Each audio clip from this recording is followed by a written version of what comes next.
Hey everybody, Mrs. Malak and Smeagol here. This is a shout out for my Audix Mighty Ducks. You guys are doing a great job. You are awesome. I miss you. I love you. I hope that you are finding ways to enjoy your time at home, and I can't wait to see you all again.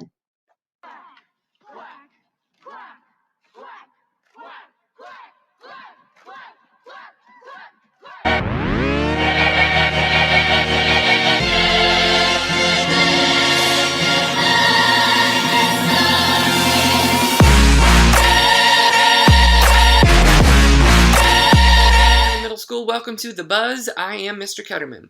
I like to start off the show with some good news, and so today's good news is I saw not one, not two, but three honeybees in my backyard the other day. Why is that good news? Because honeybees are dying out pretty quickly, and that's a problem for plant life and for growing crops and things. So, I've seen three in my backyard for the first time in a very long time. So there's your good news for today. My next guest is excited to talk to you all about crafts and things you can do at home to occupy yourself. Please welcome Mrs. Gottke. Hello. How are you today?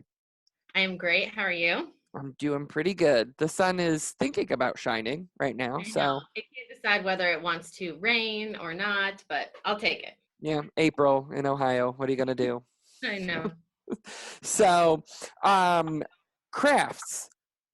Why is that such an interesting hobby? Because I think everybody wants to be able to do something that they can put up around their house, whether they'd admit it or not. They want to have something hanging up in their house or displayed somewhere that they can look at and go, I made that. So why do you think that's such an important thing for us to be able to do right now? Well, I think for me, especially, and I imagine other people, it's kind of like a little bit of a therapy, a stress release.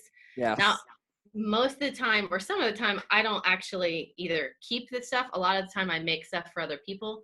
Oh. But even if it's something that I have no intention of ever hanging up, like I just want to do it just because it's relaxing and it's something that just I can do, which of a mom of three little kids is like, this is my little bit of alone time that I don't always need a helper to do. So that's fun for me. Yeah. Well, and that's another good point. Making something that you can give away. So especially right now, if you know someone that's either maybe feeling lonely or needs a pick me up or someone that you want to say thank you to for something that they're doing, making a craft is something that you could do for them. Yeah. My daughter is she's 5, almost 6, and she loves to go to the craft room with mom. And her big thing right now is making those perler bead things that you like melt with an iron for people and like making them magnets. Like she got her teacher to take a picture of her horse and made a horse that looked like her teacher's horse to send to her. So like cute stuff. So I'm hoping that I'm passing that along to at least her, that idea of using crafts as a way to release your own stress, but also to bring a little fun to somebody else's life, even if it's just perler beads on your refrigerator. Yeah. Yeah. Well, you said she likes to come to your craft room. Mm-hmm. Can we see your craft Well, room? you were in my craft room. So this has been like a huge, big deal for me. My dad helped me make it last summer. It's in my basement. It is used to be the coal furnace room. So it's this little like room that's not part of anything. So I like blasted it with like water. We scrubbed it. We did all kinds of stuff. We painted. We added all the stuff. So this is my space, and no one's allowed in here. So that's great. The I inner leave my sanctum. nests exactly like they are. So I'll take you on just a little tour. So All I got right. like paint. I like that.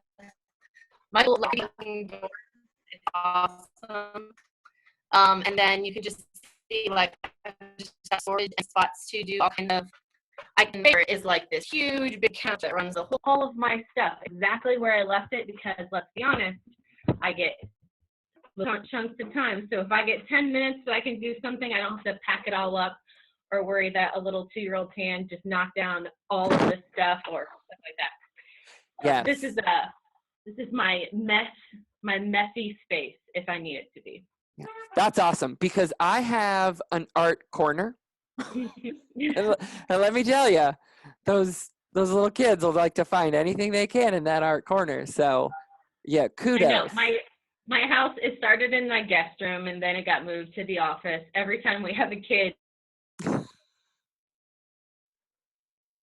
Oh, hold on, our sound cut out for a second.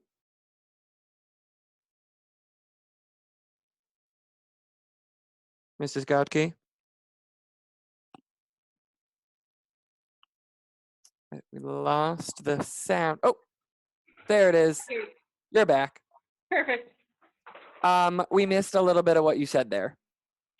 I used to have my craft room or my sewing space, if you will, like in my guest room, and every time we have a kid, it just keeps getting moved. So well, this is my last destination. Because otherwise, a kid would have to sleep in the craft room. Yeah, and sometimes, not lying, he likes to try to take a nap down here.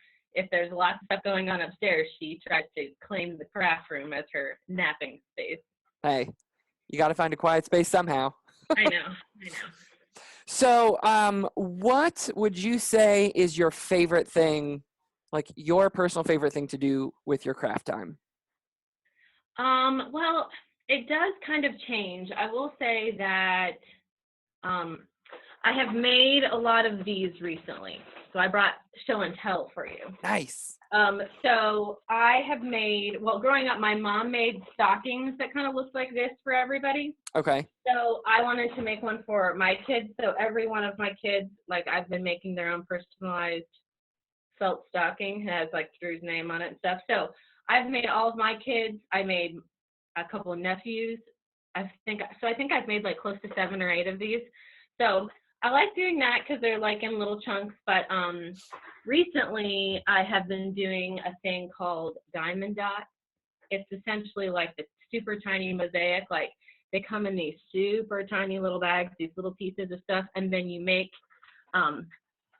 it like all goes together and makes like a big picture. So this is gonna make a mix with stuff inside it. Wow. Like you use like a little tiny, let's get this pen. Mm-hmm. It's like super tiny and it picks up the ends of them and you put them in there. So it's like so super mindless and really not hard. You literally just stick it to whatever like key it has, but it's just like, again, it's mindless and it's like kind of something that's stress relieving. So yeah, and it's fun. So but that's right now. I mean, I like to sew, but sewing is something that I have found. I've been sewing for a long time, probably close to 20 plus years. But I find that like sewing is something I need to do when I have the time, because if you try to rush sewing, then it just gets frustrating. You have to rip it out. But I made my daughter's like first day of school outfit and a couple things. So I sew when I get the chance too. Cool. Yeah, I would imagine that would be a little more time consuming, harder to find a good stopping place. Yeah, and sometimes you're not sure, like you're sewing like 3 inches. It shouldn't be that hard, and then craziness ensues. So it's harder to guess how long it's going to take. Right. For sure. Are there any crafts that you could recommend that people could do at home with, maybe they don't have time to, well, I guess they can't go to the craft store right now, but is there anything they could just be like, you know what, I'm feeling really creative right now. I'm going to go grab these things and do something crafty? Well, I think it just kind of depends on what you like. I obviously am doing more things these days with kids stuff. So that I often have to kind of come up with. Kate often wants to do something. So she loves like just gluing sequins on stuff and like using popsicle sticks to make like her own picture frame. We have done where you take like just cut up little squares of paper and make like a mosaic kind of Roman style. Okay. That's kind of fun.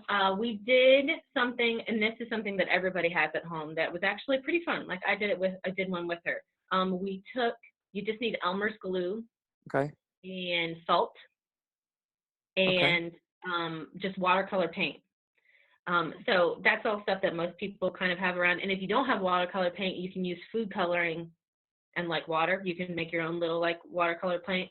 But essentially like It ends up looking like this when you're done. But the Oh, part is like you just take the Elmer's glue and like I printed out a picture before because I just wanted to see how this was, and I just like outlined the coloring stuff with glue, right. and then you pour salt all over it, and then like you just take your brush and you just touch it to the salt, and it like kind of like takes the color and like sucks it in. So you don't even have to paint it. Like it's essentially you're just touching it and it kind of absorbs it. But it's pretty fun, and it was really no mess because the color sucks into the glue and the salt, and then it just takes like a day or so to dry, and then got yourself a picture. But I mean, it's pretty fun. No, it was just Cool. stuff that was in our kitchen.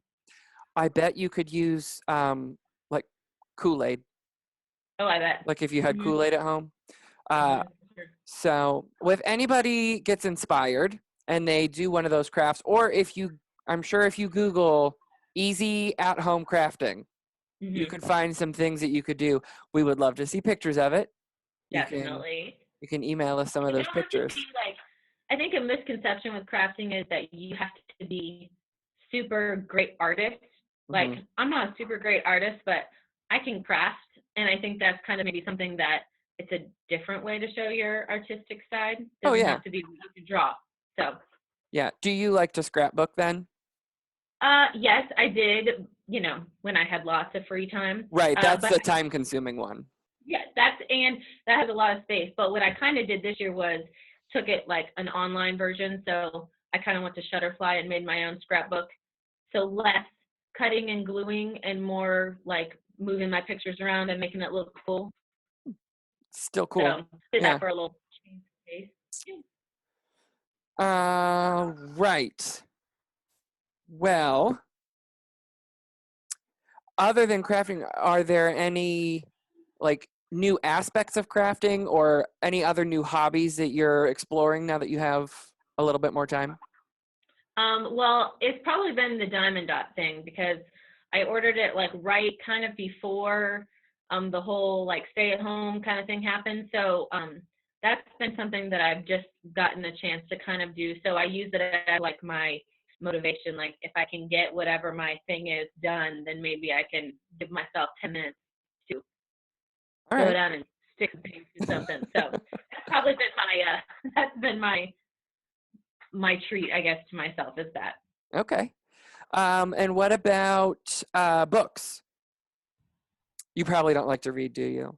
Oh, well, yeah. I'm kidding. No reading. Well, what I have been doing is I have been rereading the book that my students are reading right now, just so that I am kind of at the same place with them. So, The Inquisitor's Tale, approaching halfway.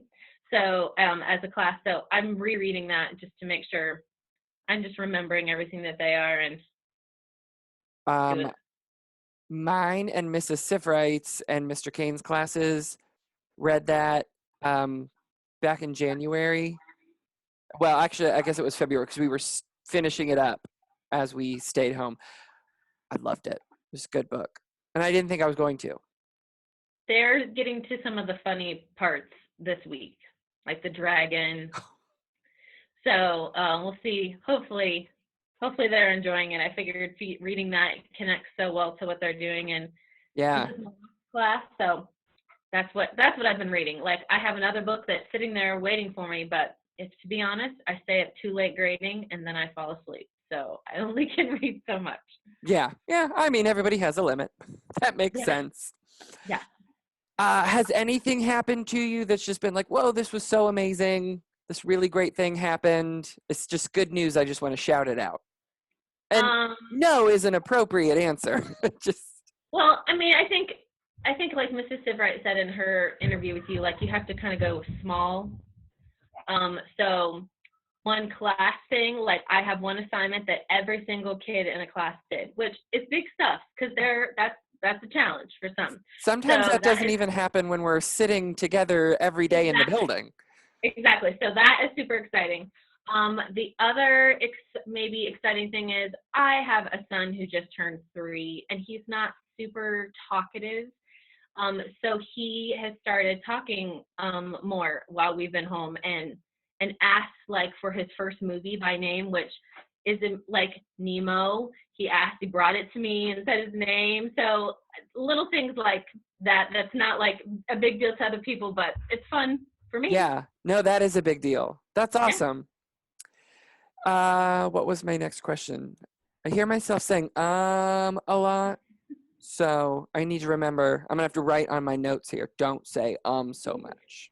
Mr. Kane's gonna come and get you. I know. Ugh. When we get back, he's gonna have a tally, and it's gonna say Mr. Ketterman's, and it's just gonna have like a bunch of marks. I know. I told him I would never survive in his room. No, me either. Oh, I yesterday forgot to ask. I forgot to ask Mrs. McCoy what her spirit animal was because we were talking about cats, and so in my head I was just like, I need to just say your spirit animal is a cat, isn't it? That's an obvious one. Completely forgot. So I'm just going to assume that her spirit animal is a cat, and I'm going to ask you, Mrs. Essex left the question, what is your spirit animal? Okay, so I heard Mrs. Essex interview, and I was afraid I might get that question. I'm just kidding. I think that I have decided on wolf. Oh, fierce. Any particular reason? Well, I might call myself like a leader of a pack. Okay. I can survive on my own. I'm super loyal. And I grew up in the country, so I kind of like being outside and doing outside stuff sometimes. So that's what I went with. That is a good answer. I've been giving it some thought too. And I didn't come up with a really great answer. It's hard. It's hard not to pick like just an animal that you love. Right. But there's something about me that is like a giraffe. So no giraffe for me. Well, and I'll think, well, I'm a little like this, I'm a little like that, but a griffin's not a real creature, so I don't know if that can be my spirit animal. And then I was like, well, I love to go to the zoo. So if I were walking around the zoo, I'm like, well, if you ever watch the otters running around being crazy, yeah, they're constantly on the move, and they talk a lot. And you like the beach and the water, so I do. Sea otter. So maybe I'm gonna go sea otter. I'll have to do a little more research.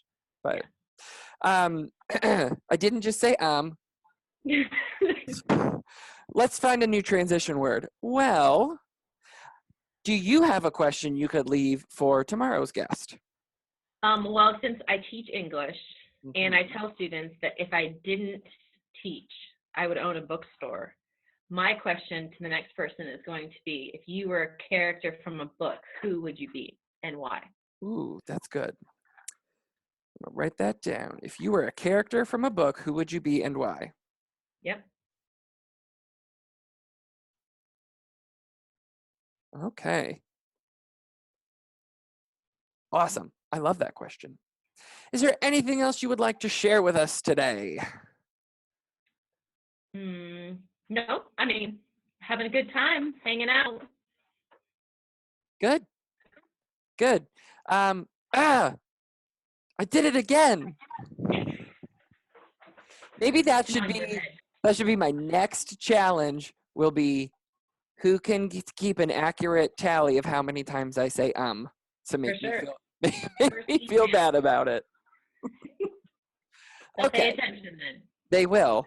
So thank you so much for being on the show. It's been great talking to you, getting to see you. Anybody you want to shout out real quick before we go?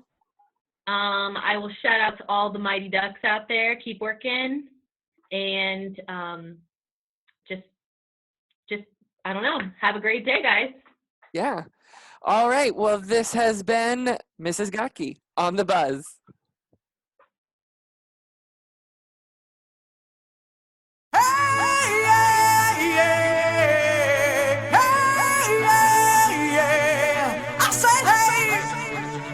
Go wash your hands.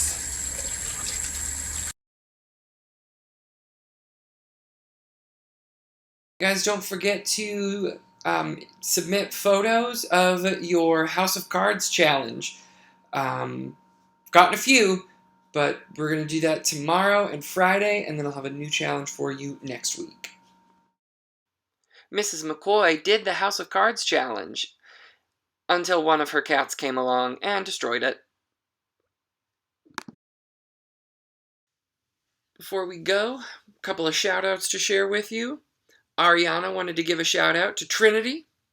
Brianna wanted to give a shout-out to Mrs. Henry for working so hard for all of them. She really appreciated it. Madeline wanted to give a shout-out to Vivian and Alanis. Andrea wanted to let Mrs. Smith know that she loved her singing. She wanted to let Mr. Prince know that the things he had to say were really inspiring and made her want to work harder. And she wanted Mrs. McCoy to know that she loves cats. Vivian wanted to give a shout out back to Maddie and to her best friend Hunter and to all the teachers. Again, if you have something you want to shout out to somebody, just email me, jketterman@mvcsd.us, and title it The BuZZ Shoutouts.